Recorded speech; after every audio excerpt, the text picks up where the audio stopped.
Hey guys, and welcome back to another episode of DGS. We are in the middle of I believe we're presenting evidence on where the relevance of the burn mark that was found on Mr. Watson's wrist right now. So, hopefully we'll be able to do this, or else this trial is going to end in a horrible way.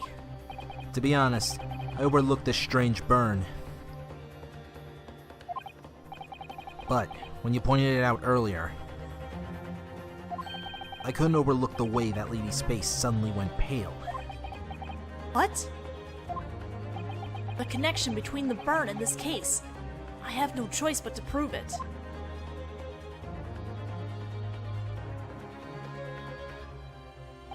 This is the moment of truth.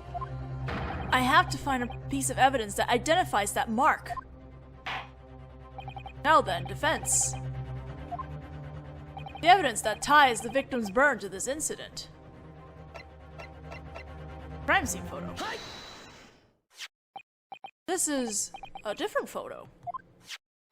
Photos are an amazing invention. Excuse me. Even things that human eyes miss are preserved forever this way. So, what are you trying to say about this photo? Can't keep holding the lady up for no reason. Just grant us a little more of your time, please, Mr. Zell.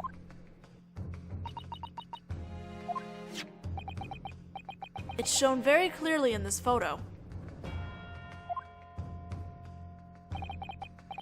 Where did the victim get such a strange burn? The cause is shown here. But what did you say?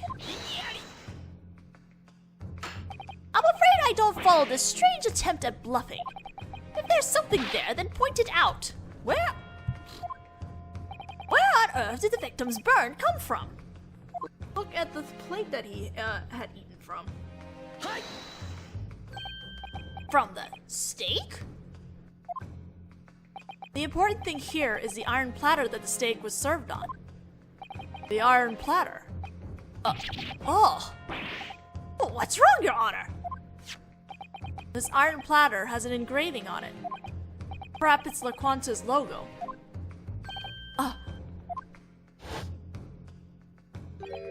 This iron platter's engraving and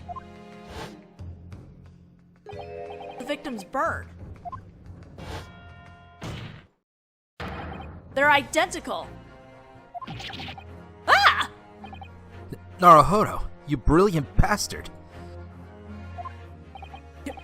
You're right. In other words, the victim sustained the burn at LaQuanta's.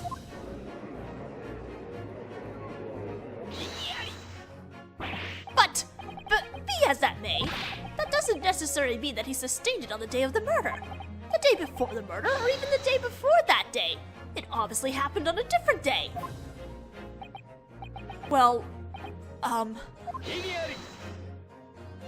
Unfortunately for you, Prosecutor Aochi, that possibility is quite low. Sogi. Why? An obvious burn like that would have been quite an incident in and of itself. It must have caused quite an uproar at the restaurant. Detective Posanaga, your thoughts?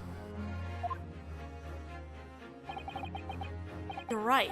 There's no way I could have missed such a horrible accident. What did you... When I saw that wound, my immediate thought was that it must still be fresh.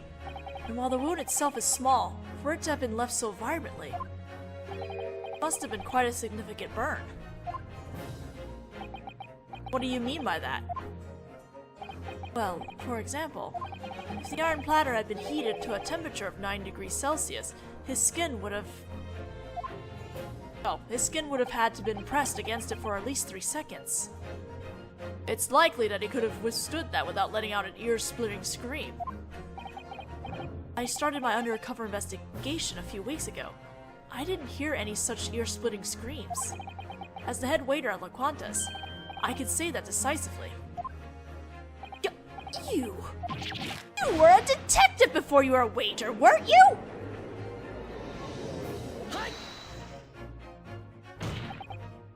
Exactly. There's definitely something strange about this. It's just as the detective said. If you were to hold your wrist against a scorching hot iron platter for 3 seconds, anyone would let out an ear-splitting scream. I don't think there can be any mistake about that. But Detective Hosonaga hadn't heard the professor's ear-splitting scream as of the day of the incident. What's really strange is, I didn't hear anything like that on the day of the murder either. What? If the professor had carelessly rested his wrist against the stake iron platter for 3 seconds on the day of the murder, I hardly think that can be considered to be in the realm of mere carelessness. Those of us who were in the restaurant at the time, I, the soldier, and the old man who owns the antique shop, would have had to have heard that ear-splitting scream. I'm sorry, that sentence threw me off. Wouldn't you agree, prosecutor? I suppose. Then why? Why didn't anyone hear Professor Watson's ear-splitting scream? Naruhodō, don't tell me you...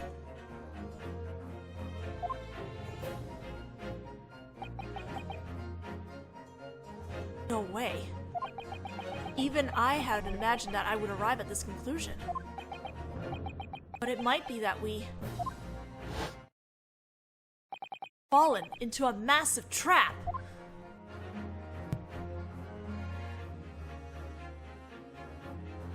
I can think of only one possibility that could explain this contradiction. The day of the murder, when he burned his wrist, Professor Watson didn't notice, was asleep, was already dead. Alright, the answer is was already dead, but the script has given me the option to hit was asleep, so let's go with that first. Yes, Professor Watson was sleep deprived, so when he burned himself on the iron platter, he was asleep and didn't notice. Don't try to paint Professor Watson as an oversleeper when you didn't even know him. Why don't I take that spacey brain of yours and see how it likes the taste of scorching hot iron platter? That would make even someone as careless as you wake himself up with an ear-splitting scream. You're getting harsher by the second, partner. Don't call me your partner at a time like this. Harsh. Anyway, this is the turning point. Let's turn this situation on its head. You should be able to do it. No, you're the only one who can. Alright, let's try that again. Day of the murder. He was already dead. For him to have maintained his silence even after pressing up against a burning iron platter for 3 seconds would have been impossible. One exception. One exception. Do you mean? Naturally, that exception would be if the person were already dead. Already? Dead?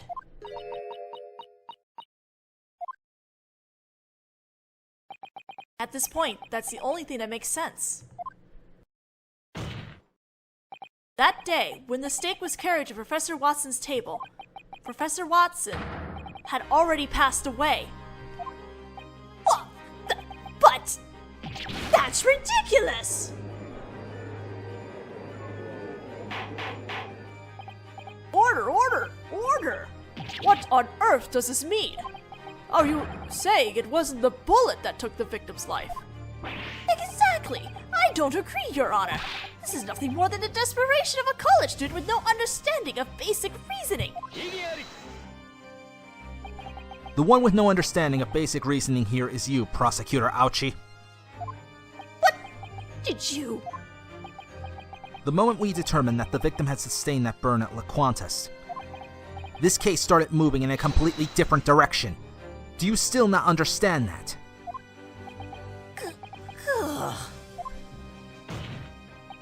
Your Honor, we must ask this witness to testify one more time. If the victim were dead before the gun even went off... Music is so good. It's possible that this witness might have known that.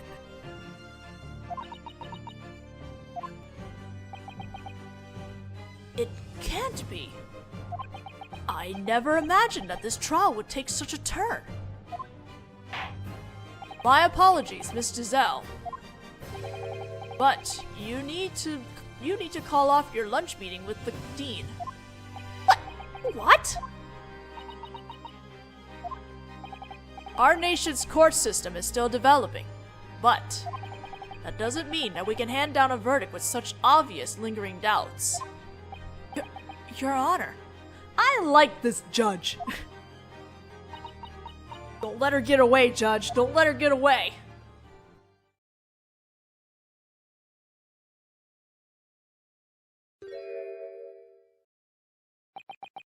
The lady smiled. Yes, of course. I'll gladly cooperate. For the sake of the friendship between my country and yours, the great Japanese Empire. You lying bitch! What? Miss Bullet, you can speak Japanese? This bitch. Oh, isn't it only natural? I am an exchange student here after all. Then what on earth was the point of having an interpreter? Queen's English. It's the most beautiful language in the world. It's hard to pretend to be a lady when fouling up this mouth of mine with this language of savages. Holy shit, this woman! It would seem that the gentlemen of this country lack a sense of chivalry. Therefore, I have no choice but to say this in my own words. Well, I expect nothing less from a British lady. You have a heart as large as the Pacific Ocean itself. Kane, please. Very well. Now then, Miss Giselle, your testimony, please. Tell us what you know about the victim's death.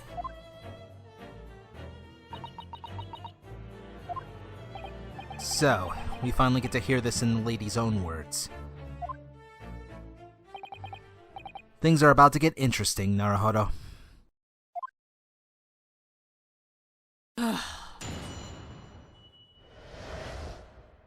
The victim's death. Unfortunately, I'm not aware of when he sustained that burn. As I already said, I made a toast with the professor before partaking of my steak. I heard that the corpse inspection also concluded that the cause of death was the bullet wound. If there's a way to rob someone of their life without leaving any trace, by all means enlighten me. It's called poison. But I suppose it would be impossible for you, whose country's investigations are still so primitive, to produce any new evidence. That testimony music, man. It picked up and it sounds great. That bewitchingly beautiful testimony will no doubt go down in the annals of Supreme Court history. Brown noser. I hope that this will be the last time I have to use this language of savages. Oh. My deepest apologies if that offended you. No, we're all grateful and overjoyed just to listen to you speak. As I thought, that ugly burn had nothing to do with this case.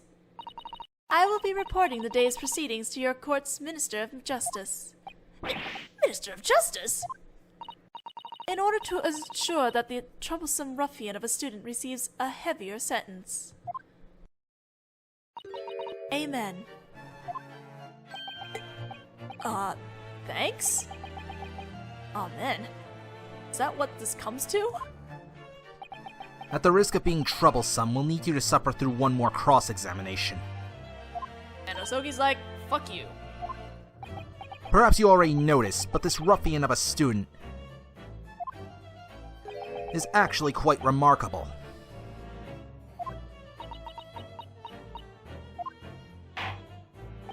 It goes without saying that this will be the final cross-examination. There are no problems with this witness testimony. I really will bring this trial to a close. I trust the defense has no objections.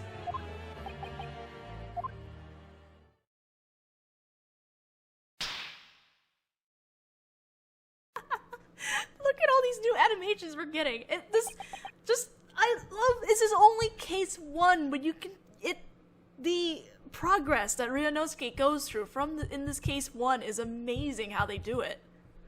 None, Your Honor. In that case, your cross-examination. I'm sorry, I really love this game. I love the subtlety of it. Those just... Oh, God, I want this game in English!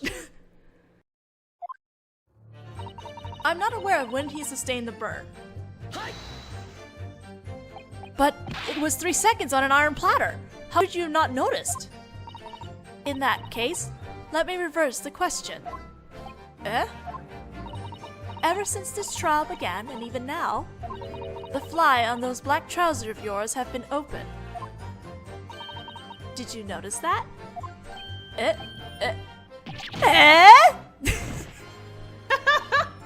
Ha! Unbelievable. Oh no, even Hosonaga shook his head. Oh my god! My thoughts exactly, defendant! This is embarrassing to me too, as your friend.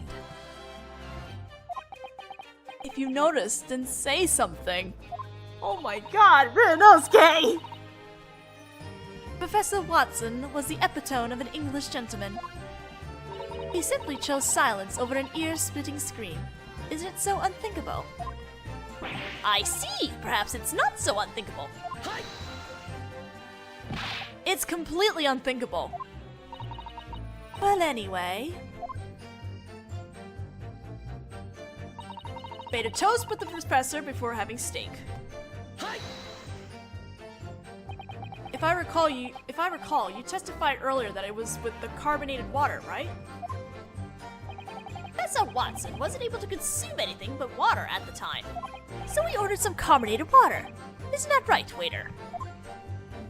I don't understand carbonated water, like soda. I mean, I'm assuming it's kind of soda, some kind of flavored soda, because I've had carbonated water before. I don't like it.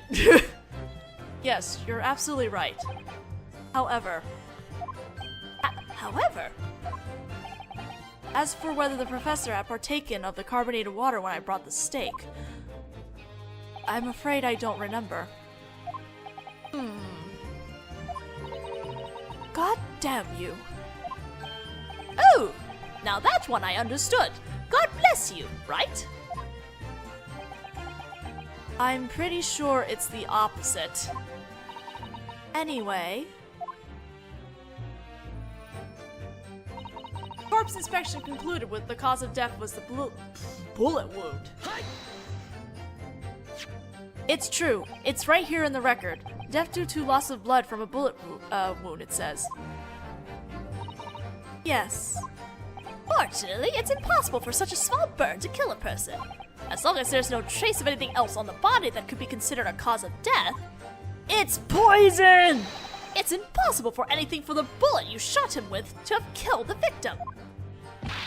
But for him to have been burned on the iron platter with a steak on it, it must have been right after it was brought to the table. You have a point there. If it were allowed to cool off, you wouldn't be able to burn yourself on it even if you wanted to.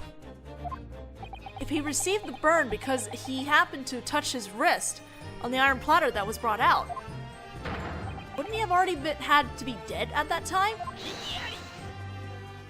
The fact is that the victim was killed by a bullet. If you don't have any evidence to prove that, this is nothing but meaningless conjecture.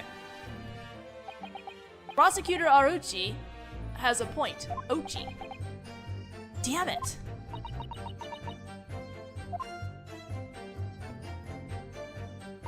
There's a way to rob someone of their life without leaving any trace. Enlighten me.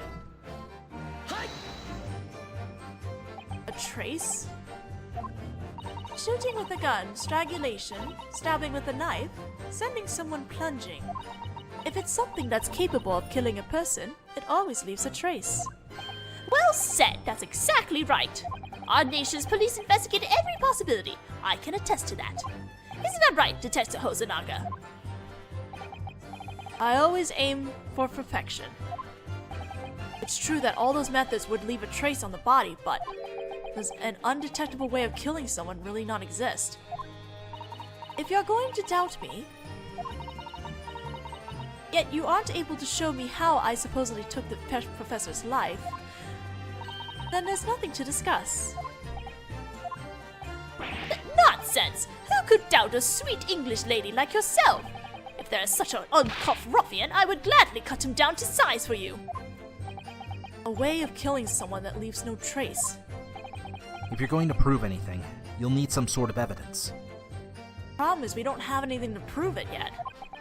Evidence, huh?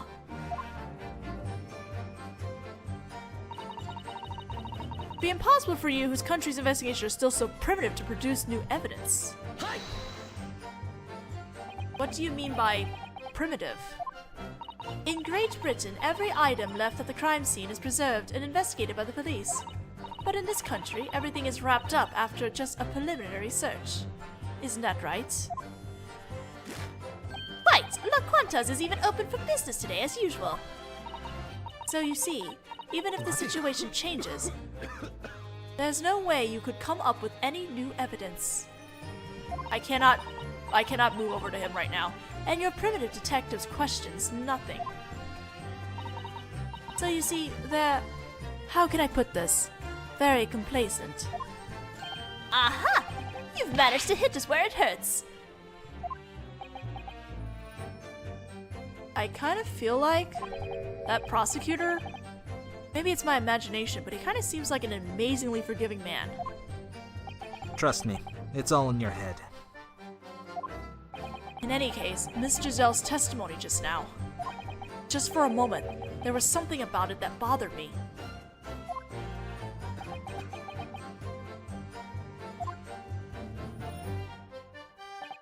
What do you think, Naruhodō? It's no good. And no matter how much I press, I can't seem to find anything to grab onto. As I feared, she's a rather clever woman, isn't she? If we can't find something to grab onto, the cross-examination will be over. But, isn't there anything here? Anything I can use to poke a hole in this foreign beauty's testimony? Hey, Asogi. What is it, Naruhodō? Actually, there's one thing that's been bothering me. Something that's been bothering you? You mean about that lady? Not quite. It's her neighbor, Detective Hosonaga. The detective? He had kind of a strange reaction to our final statement.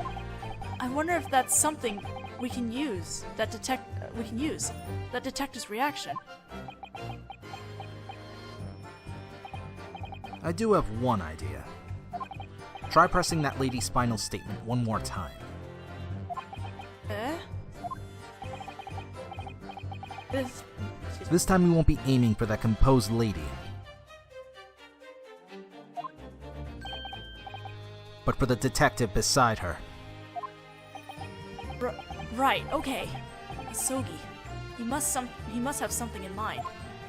I'll try pressing the lady's final statement one more time.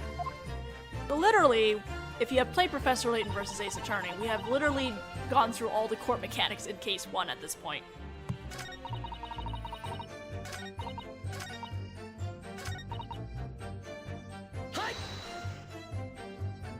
What do you mean by primitive?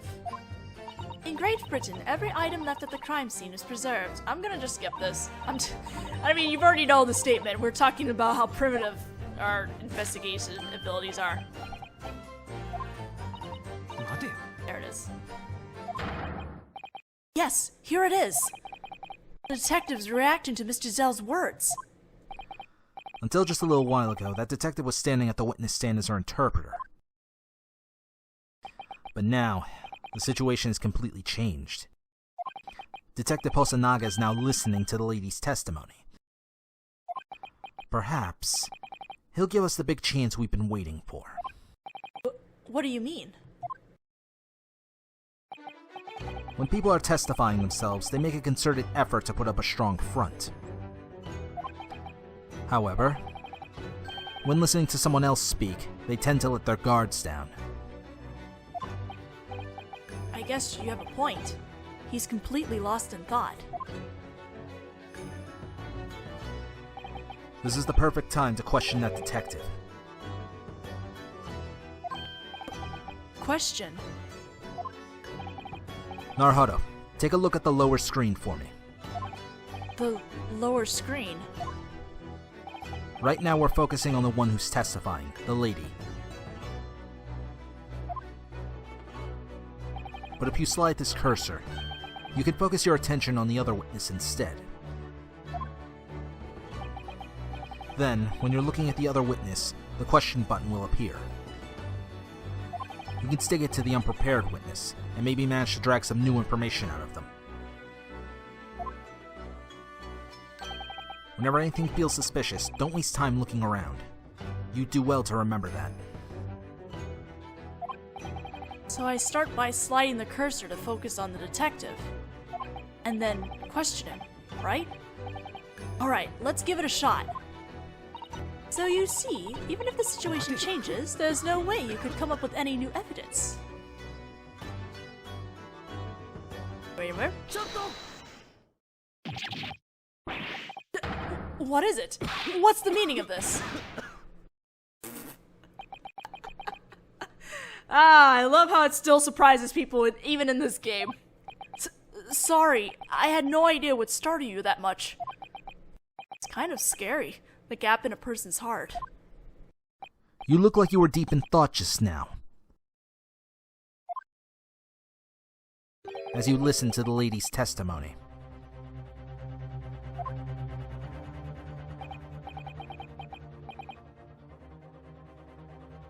If there's something you'd like to say, please go ahead. What's all this about? You're supposed to be cross-examining the English lady. If there's no problem with what she said, then we should end the cross-examination right away. You think so? No can do. Eh? Detective Hosanaga's a perfectly good witness, and he's already on the stand.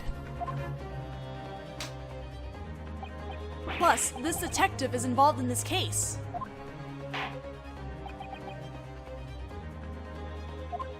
Oh, Detective Hosonaga. Sir, is there something you'd like to say about the testimony that was just given?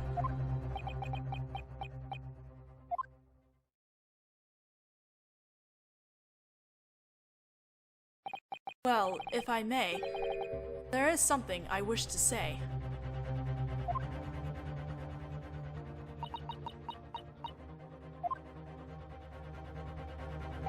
It's true that the investigative methods of our nation's imperial police are still underdeveloped. That's precisely why I, Hosonaga, and I alone, wish to become consistently perfect. Perfect, huh? That's precisely why I, Hosonaga, at the scene of the crime, carried off as many clues as I could in the spirit of crime scene preservation. You might even call me the crime scene pillager. I gave it my best effort. Oh my god, Hosonaga. Crime scene pillager? It seems that the lady's words wounded the detective's pride. For instance, there's this.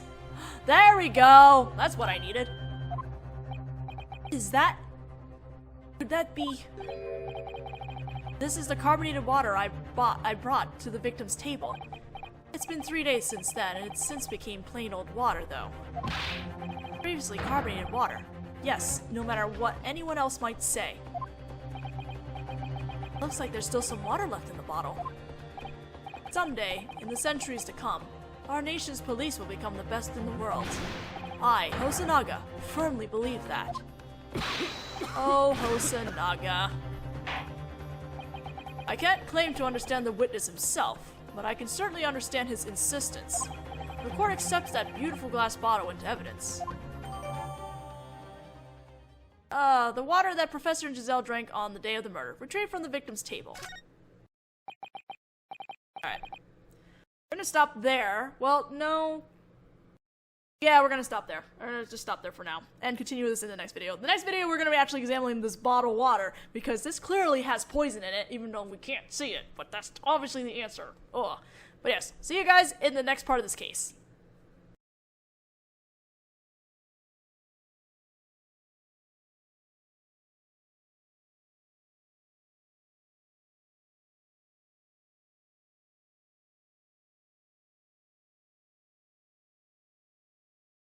but if you slide this cursor, you can focus your attention on the other witness instead. Oh, great. A wall-up fucking tutorial. That's what I wanted in my fucking game. Thank you. Taiza, I want to make a request. Alright, I want you to put what Giselle just said about the language of savages, and just put a clip of that kid saying, "That's racist." Queen's English. It's the most beautiful language in the world. It's hard to pretend to be a lady when fouling up this mouth of mine with this language of savages.